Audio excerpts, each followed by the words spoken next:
bersama PUPR, sigap membangun negeri.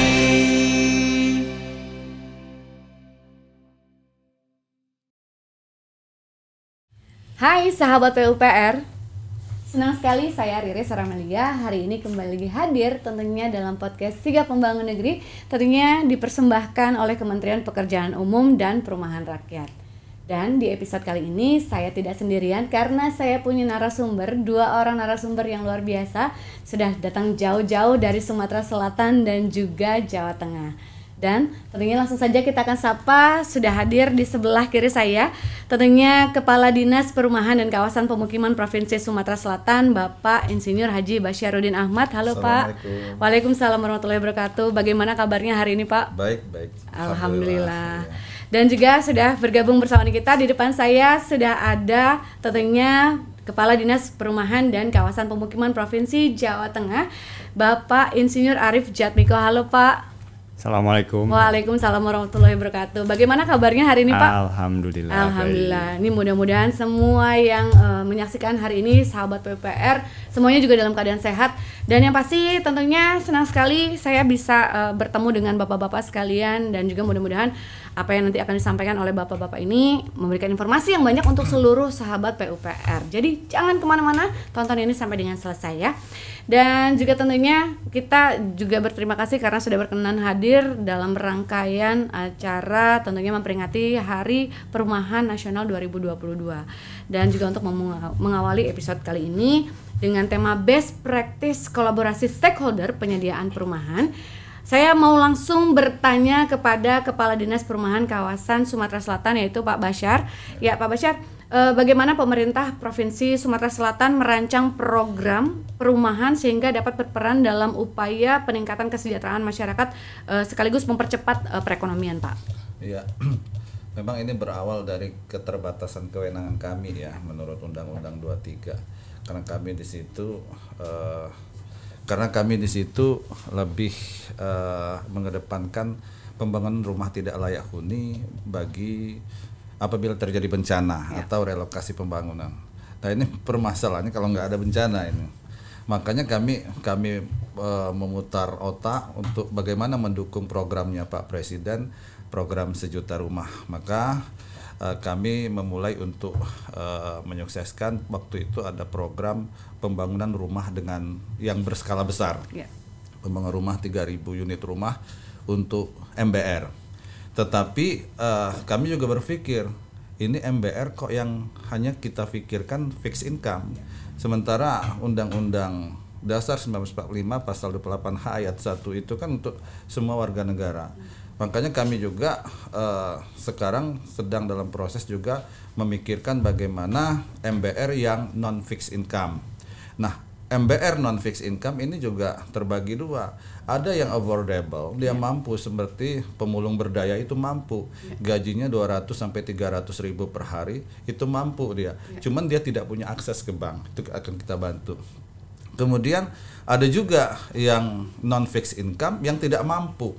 Dia tidak punya akses ke bank dan tidak mampu. Dan ini kebetulan terbantu sekali kemarin kita ada program untuk perumahan bagi penyapu jalan.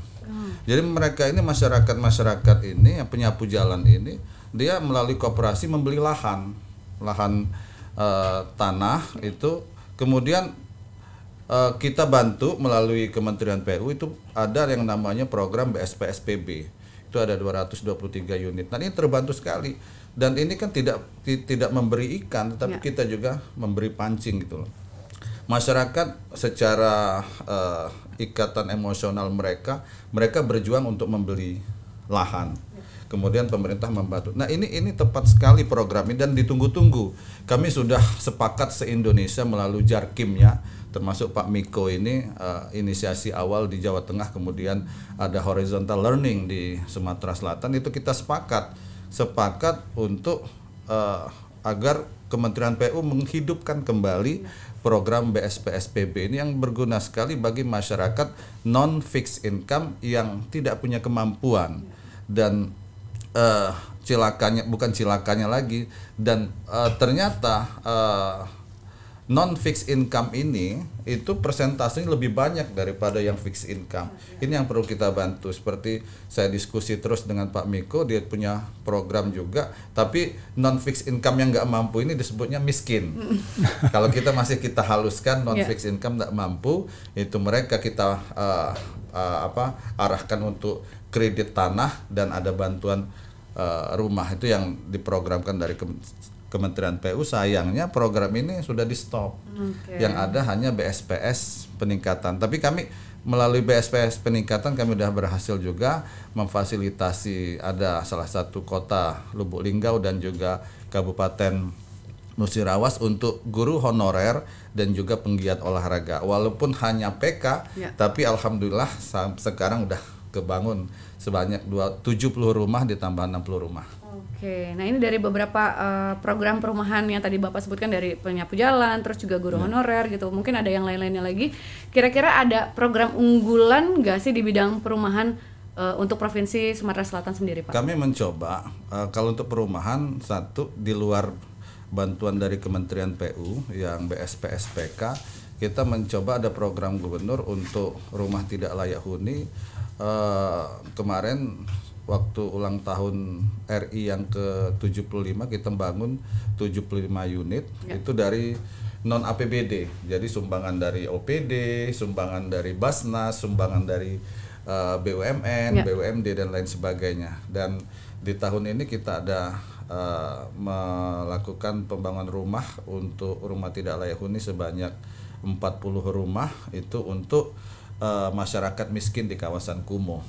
Dan ada program unggulan kita yang nanti juga kami akan berkolaborasi dengan Jawa Tengah untuk menggunakan Ruspin ya.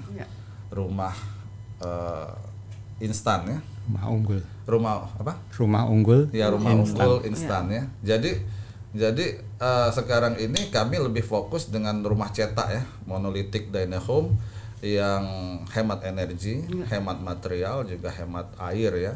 Ini yang disebut dengan green and affordable housing yang disupervise oleh IFC dari Bank Dunia. Dan ini yang akan kami kembangkan, nanti baru kami kembangkan lagi yang Ruspin, karena Ruspin ini enak.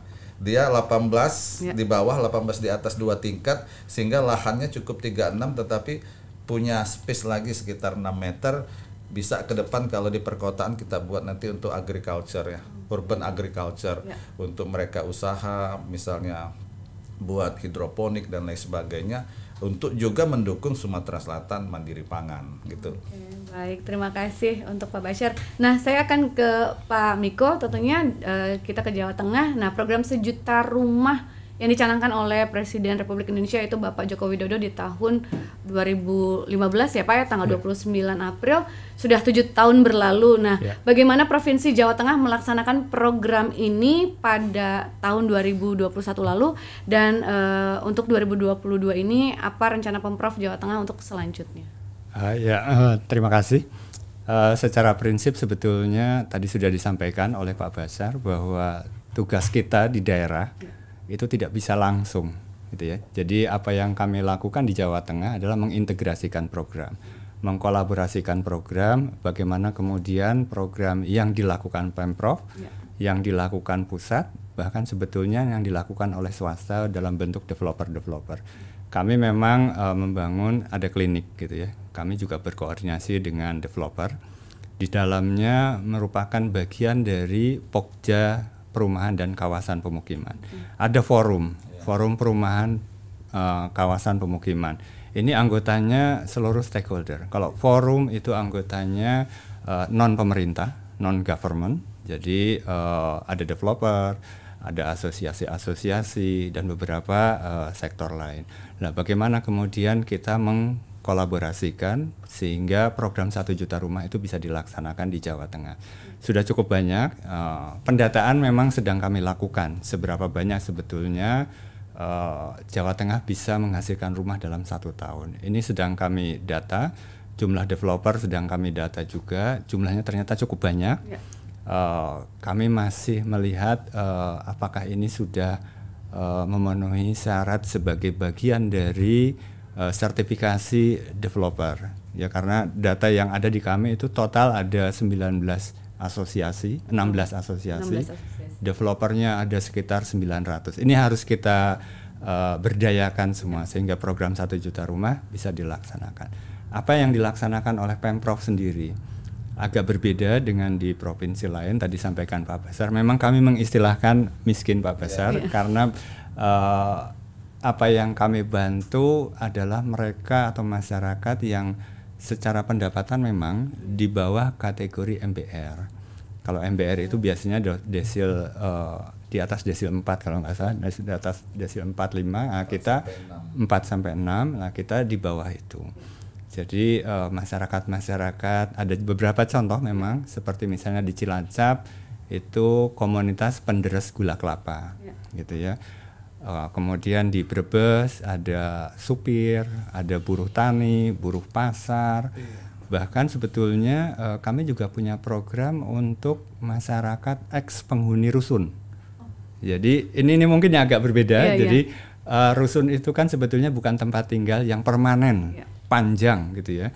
Tetapi mereka memiliki masa jangka waktu biasanya 3 tahun. 2 periode boleh melakukan perpanjangan, tetapi setelah itu mereka akan kemana? Nah, ini program ini kami tampung dari masyarakat yang habis sisa kontraknya, kemudian akan kita bantu dalam bentuk pembangunan rumah yang sifatnya mandiri ataupun komunitas gitu ya.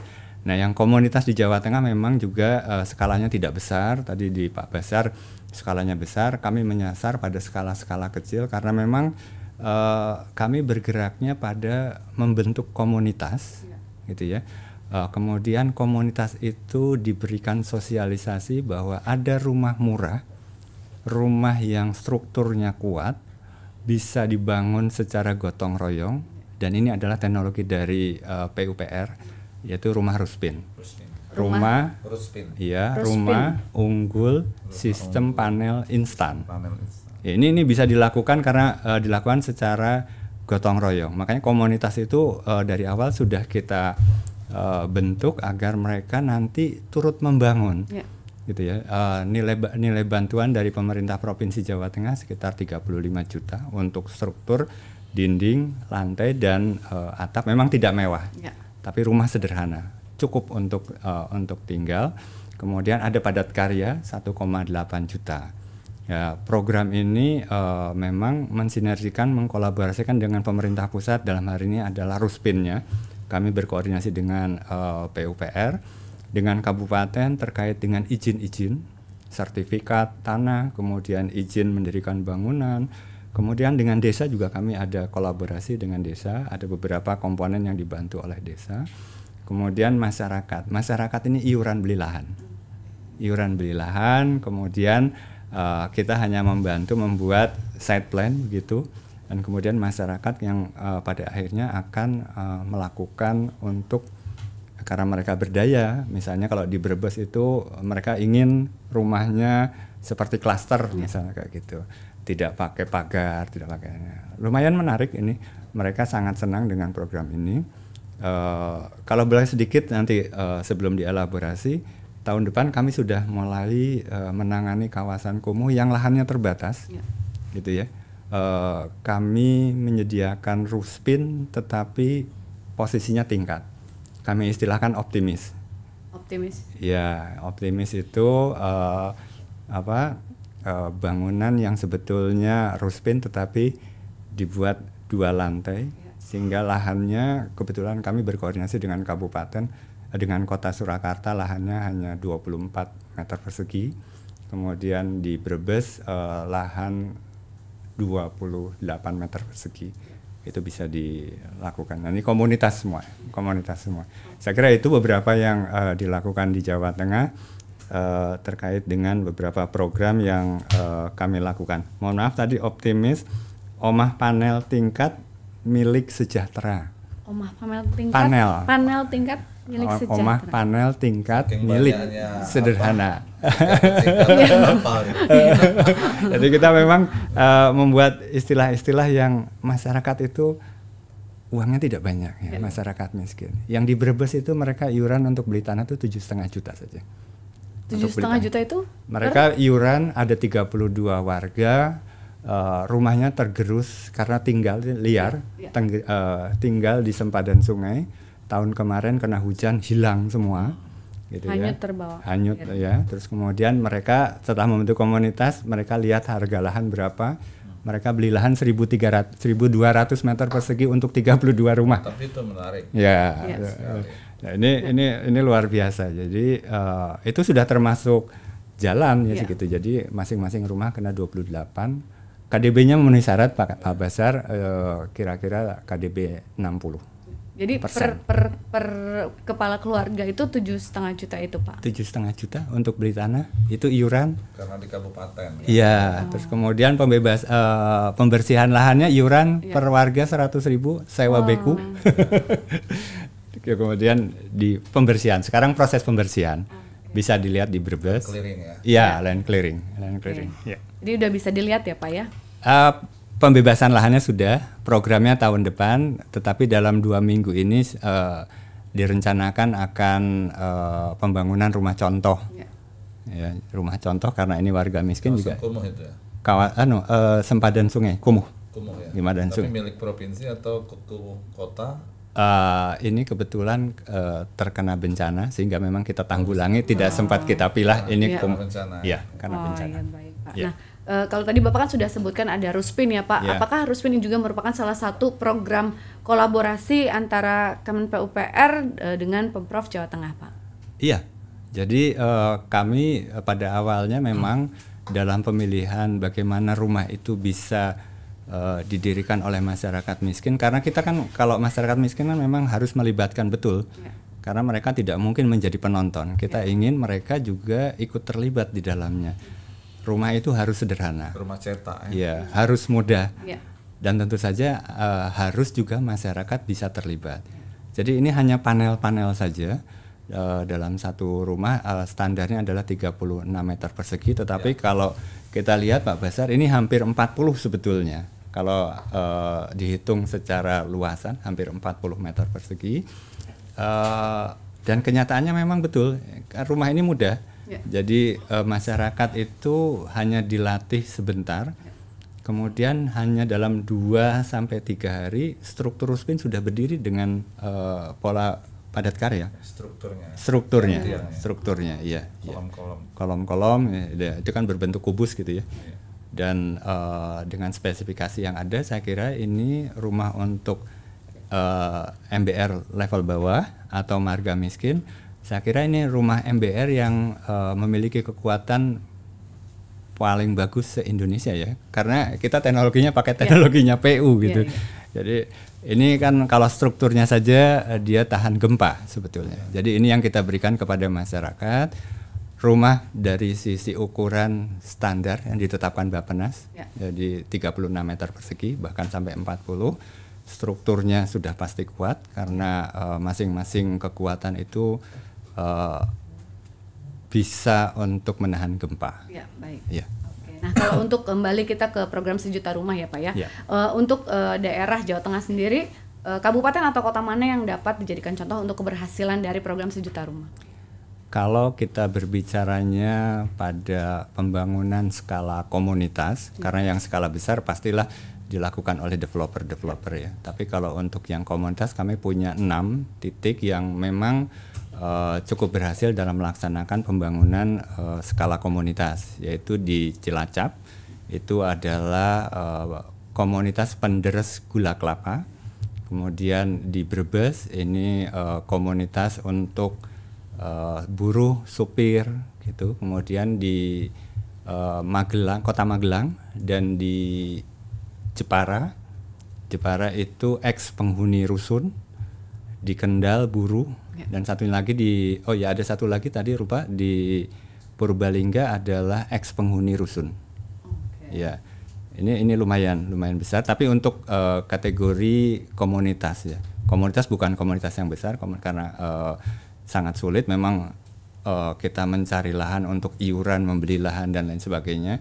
Tapi contoh dari Palembang bagus menggunakan koperasi. Nanti saya coba juga menggunakan koperasi karena bisa lebih besar nih dapatnya gitu ya. Nanti kita coba juga.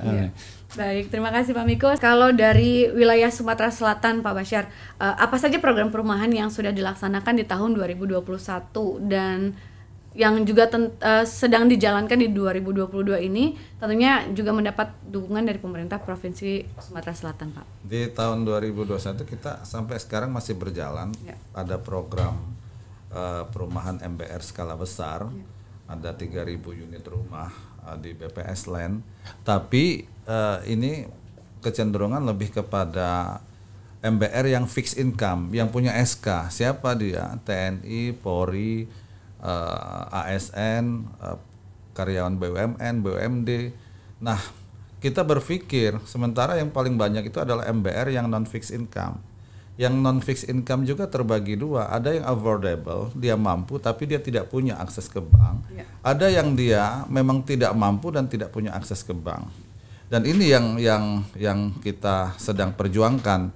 Dan kami sejak tahun 2021 bekerja sama dengan Kementerian PUPR yang dimotori oleh Pak Dirjen Pembiayaan Infrastruktur dan Perumahan. Kita mencoba membuat rumah green and affordable housing di Kota Palembang yang sudah terbangun sekitar 40 rumah, dan kita berkolaborasi bersama PT Semen Indonesia Group untuk membangun rumah cetak monolitik Dynahome yang tahan api, ramah material, kemudian hemat air.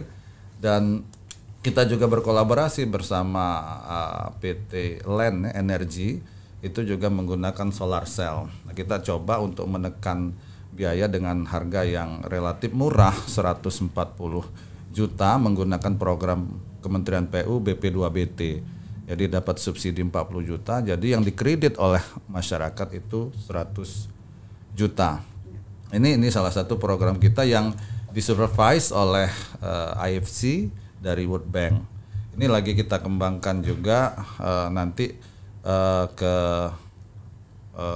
Lubuk Linggau, Musirawas, nanti Pagar Alam dan Oku Selatan. Di samping itu kita ada program menarik sebenarnya, kolaborasi antara Kementerian PU dan pemerintah. Ini di Kota Prabu Muli. Nah, itu tadi yang cerita dari Mas Arief tadi ya, Mas Miko tadi cerita tentang koperasi. Jadi ada penyapu jalan ini dikoordinir oleh koperasi mereka sendiri untuk membeli lahan yang dikredit melalui koperasi. Setelah mereka lunas kreditnya itu, dan ini yang kita tawarkan, lahan sudah siap, tawarkan waktu itu ke Ditjen Penyediaan Perumahan. Kita tawarkan ada 223 penyapu jalan, dan alhamdulillah mendapat program BSPS-PB waktu itu. Dan ini sudah selesai. Ini yang menarik. Akibat itu sepertinya orang di Prabu Muli pengen jadi penyapu jalan semua, Mas. Karena mendapatkan rumah gratis 35 juta. Jadi lahan siap, dibangunkan rumah 35 juta. Yang penting lantainya semen, kemudian beratapkan dan berdinding beton, sehingga mereka bisa berteduh di sana nyaman walaupun belum diplester. Nanti kan ada swadaya dari mereka untuk membuat rumahnya lebih eye catching ya. Nah, itu yang saya bilang koperasi, tapi banyak lagi. Itu koperasi kan bisa dijadikan apalis nanti kalau kita masuk di program pembiayaan perumahan, baik itu FLPP maupun BP2BT. Dan ini tadi saya sampaikan bukan hanya di Prabu Muli, kita juga memfasilitasi di Lubuk Linggau. Untuk siapa? Penggiat olahraga di situ. Ada 70 rumah yang mereka membeli lahan, kemudian kita fasilitasi, kita buatkan site plan-nya, kemudian masuklah di situ. Karena waktu itu program BSPS-PB di stop, maka nggak apa-apalah, yang penting jadi kita sudah sampaikan ke masyarakat. Jadi yang di situ masuk BSPS-PK hanya 20 juta dan selebihnya mereka swadaya. Makanya ini juga ada di Musirawas, ada di Banyuasin untuk perawat kerbau, untuk di Musirawas itu guru honorer. Dan ini yang kita harapkan, kenapa pada saat horizontal learning se-Indonesia di Kota Palembang kita sepakat Jarkim yang kita bentuk, jaringan Dinas Perkim se-Indonesia, sepakat kepada memohon kepada Pak Menteri kiranya program BSP SPB ini dihidupkan lagi, karena kita bisa menyasar kepada kalau Mas Miko tadi ngomong orang miskin, kalau saya non fixed income yang tidak punya akses ke bank dan tidak juga punya kemampuan itu. Jadi mereka cuma mampu kredit tanah saja. Mas Miko juga punya program itu. Makanya kami ini sering TikTok karena kami sama-sama sebenarnya alumni beasiswa dari Kementerian PU yang 22 tahun yang lalu kami dapat sekolah di International Housing Studies, sekarang Erasmus University. Dan kita nggak nyangka 22 tahun kemudian kita dipertemukan di sini ngurusin perumahan. Ini menarik sekali Mas Miko, iya nggak? Makanya kami sering TikTokan, kami sering studi tiru mana yang menarik di Mas Miko ini yang bisa kita terapkan di Palembang, mana yang menarik di Palembang Mas Miko bisa terapkan di Semarang atau Jawa Tengah, karena karakteristik kita berbeda.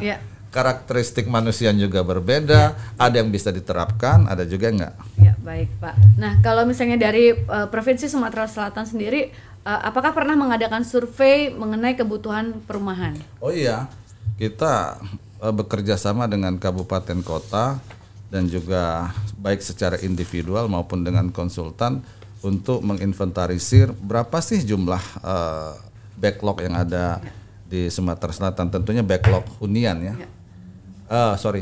Backlog kepemilikan. Jadi itu sekitar 400 ribuan lebih, 402.000. Nah ini yang kita harus tuntaskan. Namun sayang sekali sama seperti Mas Miko sampaikan, karena kita punya keterbatasan kewenangan menurut Undang-Undang 23. Maka dari itu kita bentuk jaringan Perkim atau Jarkim ini untuk menyemangati satu nafas kita untuk mendukung program 1 juta rumah ini dengan cara-cara ya improve sendiri, inovasi sendiri.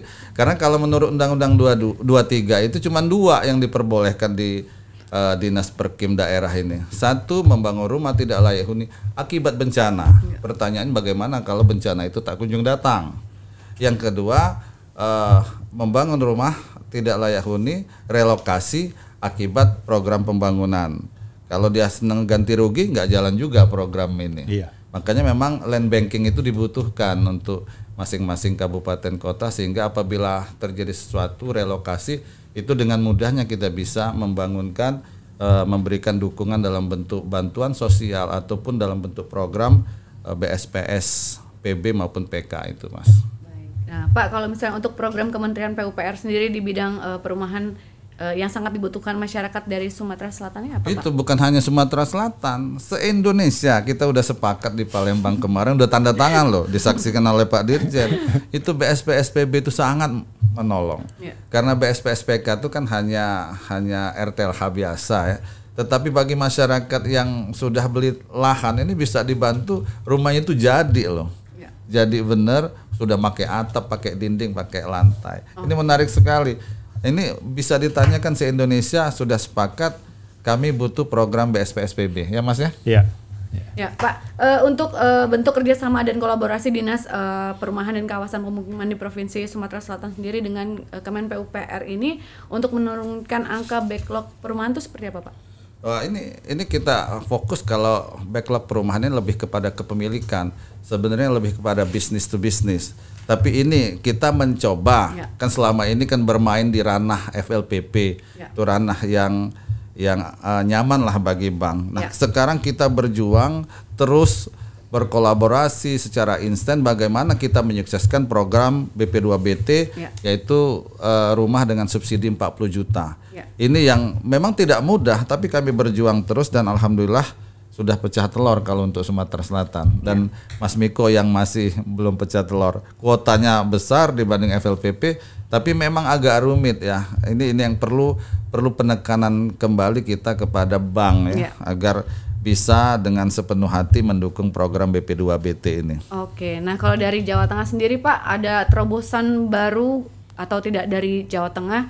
Ini kalau nggak salah nih saya ada informasi nih ya, katanya saat ini Kementerian PUPR tengah membangun rusun untuk para pekerja di kawasan industri di Kendal dan juga di Batang. Yeah. Dan apakah program hunian vertikal rusun ini untuk pekerja bisa menjadi magnet untuk menarik investasi di Provinsi Jawa Tengah, Pak? Oh iya, terkait dengan rusun ini menarik sekali ya, khusus di Batang gitu ya.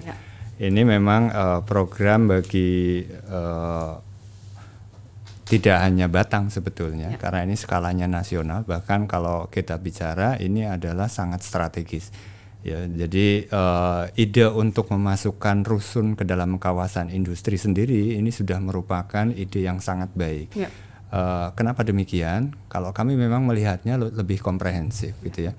Apabila karyawan atau buruh pabrik itu bekerja di dalam, itu salah satu indikatornya adalah mereka akan turun dari nilai rupiah yang harus dikeluarkan. Ya, ini adalah upaya bagaimana kemudian pemerintah bisa menaikkan kesejahteraan, bukan dari sisi meningkatkan pendapatan, tapi mengurangi pengeluaran. Ya, ini luar biasa sekali di Batang ini. Kami memang sangat merespon positif di posisi itu. Waktu itu sebetulnya kami berharap tidak hanya di dalam sebetulnya, tetapi di hinterland dari kawasan industri juga ada. Ini Rusunami atau Rusunawa? Rusunawa. Karena ini di dalam kawasan. Ya, kami sebetulnya lebih ingin menyebarkan posisi selain di dalam, ada juga di titik luar, karena kawasan Batang Kendal adalah merupakan kawasan pengembangan industri yang cukup besar. Nah, nanti di Jawa Tengah pada saat itu kami sudah siap dengan pengembangan untuk transportasi massal, ya, termasuk di dalamnya kereta api segala macam. Selain itu, kalau bagi kami itu yang untuk kawasan industri itu clear, betul. Tetapi selain yang kawasan industri ada juga beberapa rusun yang dibangun oleh Kementerian PUPR, baik untuk pekerja ataupun juga untuk pondok-pondok gitu ya. Dan ini secara masif memang ada di Jawa Tengah, dan secara keseluruhan memang diarahkan untuk sementara waktu adalah menurunkan kebutuhan rumah. Tetapi sekali lagi ini adalah bagaimana sebetulnya kita kalau kita kan orang Indonesia pasti kalau belum punya rumah ya jadi belum. Itu tadi backlog itu kehunian. Sementara kita kan kalau yang kepemilikan ini yang kita 1 juta rumah itu kan sebetulnya kan kepemilikan. Mas itu bagus juga kalau kita pikirkan menjadi program rent to own. Jadi sewa milik. Dia bayar sewa tapi sekian tahun kemudian milik menjadi dia. milik. Seperti Bluebird lah gitu. Iya. Dan ini sebetulnya menarik sekali. Jadi rusun itu salah satu upaya bagaimana dalam jangka waktu tertentu ya, karena kan pasti ada batasannya. Kalau tadi yang pekerja itu kita belum tahu seperti apa, tapi untuk yang MBR itu kan 2-3 tahun itu harus kita pikirkan memang. Jadi membangun rusunawa banyak itu kita tetap harus berpikir bagaimana setelah itu. Nah, kita di Jawa Tengah terkait dengan rusun ini, kami baru berkirim surat kepada Bapak Gubernur dan kita berharap memang ini masuk program Gemar Menabung untuk penghuni rusun, sehingga nanti selesai menghuni rusun itu akan kami salurkan melalui program PB Komunitas, PB Mandiri, FLPP atau PB2BT, sehingga rusunnya dibangun tetapi kemudian selesai rusun mereka memiliki rumah. Vertical housing. Baik, terima kasih Pak Miko. Nah, karena kita masih dalam rangka memperingati Hari Perumahan Nasional 2022 nih Pak. Bentuk dukungan seperti apa yang diberikan oleh pemerintah Dinas Perumahan dari kawasan Provinsi Sumatera Selatan dan Jawa Tengah, Pak? Silakan. Jadi kita sih untuk Hari Perumahan Nasional, kalau dukungan program kita udah laksanakan seperti saya sebutkan tadi. Tetapi untuk memeriahkan Hari Perumahan Nasional, kami ini udah setiap tahun kami selenggarakan. Yang pertama kami adakan pameran perumahan. Kita menggandeng bank, perbankan dan juga menggandeng real estate untuk pameran perumahan, dan juga kita mengundang narasumber yang berkompeten untuk menjadi pembicara. Selama ini kita mengundang dari Kementerian PU, dari BP Tapera, juga dari perbankan. Dan ada lagi yang menarik, kita juga menyelenggarakan sayembara. Sayembara untuk desain rumah tumbuh. Jangan sampai rumah tipe 36 untuk MBR itu ketika sudah akad kredit, sudah milik mereka, itu pada saat pengembangannya itu sembarangan. Jadi kesannya kumuh. Makanya kita coba adakan sayembara bagaimana desain rumah 36 untuk tumbuh. Jadi kita nanti ketika mereka ingin mengembangkan, ini loh desainnya, sehingga tetap tertata rapi. Di samping juga kita melakukan sayembara lain seperti sayembara penanganan rumah kumuh, kemudian penulisan karya tulis tentang penanganan kawasan kumuh dan lain sebagainya. Dan yang menarik karena saya ketua Getbolnya Sumatera Selatan, maka di hari Perumahan Nasional ini, Hapernas ini, kami mengajak serta balai dan dinas pemukiman kabupaten kota untuk tanding Getbol itu untuk memeriahkan hari Perumahan Nasional. Di samping ada kegiatan-kegiatan lainnya untuk memeriahkan hari Perumahan Nasional, seperti goes misalnya dan lain, untuk menjalin keakraban antara dinas perumahan pemukiman dan balai yang ada di Sumatera Selatan. Baik itu balai jalan, balai sumber daya air, balai pemukiman dan balai penyediaan perumahan. Ya, baik, terima kasih Pak Basyar. Kalau dari Jawa Tengah sendiri gimana Pak? Provinsi Jawa Tengah, silakan Pak. Seperti tadi disampaikan Pak Basyar, memang ada beberapa kegiatan ya. Tetapi mungkin ada sedikit yang berbeda terkait dengan ini. Kami merencanakan akad kredit massal untuk rumah subsidi di Semarang. Mudah-mudahan ini nanti berhasil. Pada tanggal 25 kami bekerja sama dengan BTN. Dan ini juga harapannya tentu saja akan menjadi momentum yang cukup baik pada saat Harpenas ini. Selain itu, boleh ya saya berharap ya di hari Harpenas ini kepada Pak Menteri PU ataupun kepada Dirjen Perumahan. Tadi kalau Pak Basyar sudah sampaikan mewakili Jarkim bahwa kalau bisa BSPS PB itu dihidupkan kembali, kami juga sebetulnya berharap bahwa komunitas yang kami kembangkan atau yang kita kembangkan, karena memang sulit mencari lahan skala besar. Kami bergerak pada skala-skala komunitas antara 20 sampai dengan 30-40 rumah. Kami berharap ini juga bisa mendapatkan bantuan dari Kementerian PU untuk PSU. Karena apa? Tentu saja program ini adalah program yang secara mandiri sebetulnya masyarakat sukarela pindah dari lokasi kawasan kumuh. Mereka iuran beli tanah sendiri, kemudian Pemprov memberi bantuan rumahnya, sementara jalan PSU dan sebagainya sementara ini belum masuk. Dan harapan kami tentu saja ini menjadi kolaborasi yang lebih baik lagi antara PUPR, kami di provinsi, kabupaten, kota, masyarakat, bahkan sampai dengan desa. Sehingga yang dibangun Mas Miko itu PSU-nya tidak hanya yang untuk skala besar, developer, tetapi juga yang program komunitas ini bisa juga diprogramkan di Kementerian PU itu untuk bantuan PSU itu. Luar biasa. Pokoknya kalau ini bisa, kami di Jawa Tengah tahun depan kami PB sekitar 1.000. Tetapi terbagi menjadi komunitas-komunitas dan mandiri, bencana juga masuk di dalamnya. Baik, terima kasih banyak Pak Miko, terima kasih banyak juga Pak Basyar, dan juga terima kasih untuk seluruh sahabat PUPR yang sudah menyaksikan ini. Mudah-mudahan apa yang sudah disampaikan oleh Pak Miko dan juga Pak Basyar menjadi informasi untuk Anda semua yang ada di sini yang sudah bergabung bersama dengan kita.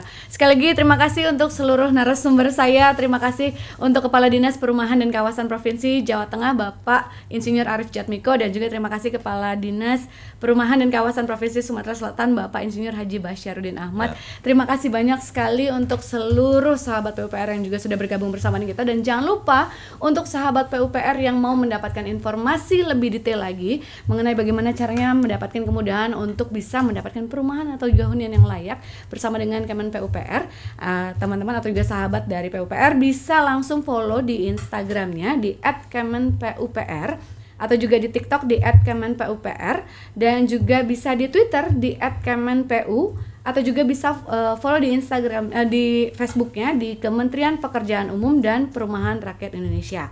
atau juga bisa langsung ke websitenya di www.pu.go.id. Dan jangan lupa juga kalau misalnya memang nggak sempet nonton, bisa langsung dengerin aja di podcastnya aja di Spotify, yaitu podcast Sigap Membangun Negeri. Dan juga untuk YouTube-nya jangan lupa nih, untuk semua sahabat PUPR langsung saja subscribe dan jangan lupa untuk di-like semua kontennya. Dan yang paling penting adalah jangan lupa komen dengan ide dan saran yang pastinya membangun untuk negara Indonesia. Terima kasih, saya Riri Saramelia mengucapkan salam sehat untuk kita semua dan sampai bertemu lagi tentunya di podcast Sigap Membangun Negeri. Terima kasih.